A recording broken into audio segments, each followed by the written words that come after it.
Tungod sa nakita ni Gobernador Gwen Garcia nga malampuson nga pagpahigayon sa Dive 7 sa Department of Tourism kon DOT Region 7 didto sa lungsod sa Mualboal ug isla sa Malapascua sa Daan Bantayan.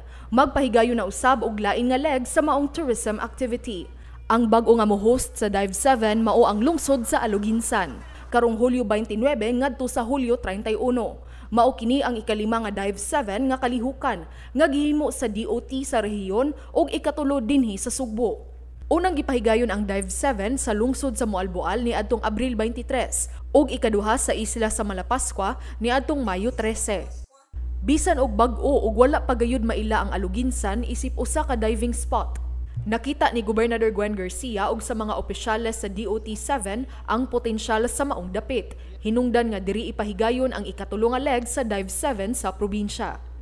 Matod ni DOT-7 Director Shalimar Tamano, andam nga motabang ang mga dive operators sa lungsod sa Mualboal aron maka-establish sab ang Aluginsan sa ilahang diving industry.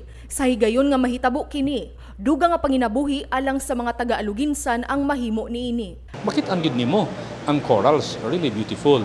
So karon kuan gipadadayon ang Provincial Tourism Office sa Aluginsan 2 weeks ago ang DOT-7 team, no, si ICE, ni himo gid sila inspection, and then what they show was really wonderful.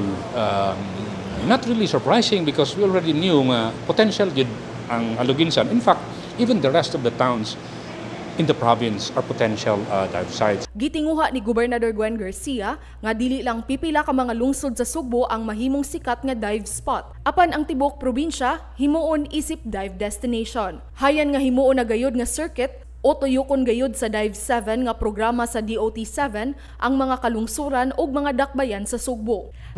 I-circuit yun na. Yeah. Municipal province. Ano? Yes. Yes. Ang mga traditional diving sites, ang mga virgin territory. Kasamtangang nagpahigayon na og survey ang Provincial Tourism Office sa mga uban pang mamahimong dive spots sa lalawigan. And the vision of the governor, I think, is to open the whole province to like some kind of declare it as a whole island dive destination. By doing that, we protect our environment. Because diving is about environment, man. If you don't protect what is underneath, then there's nothing to see there. Paula Mendoza, Balita sa Sugbo.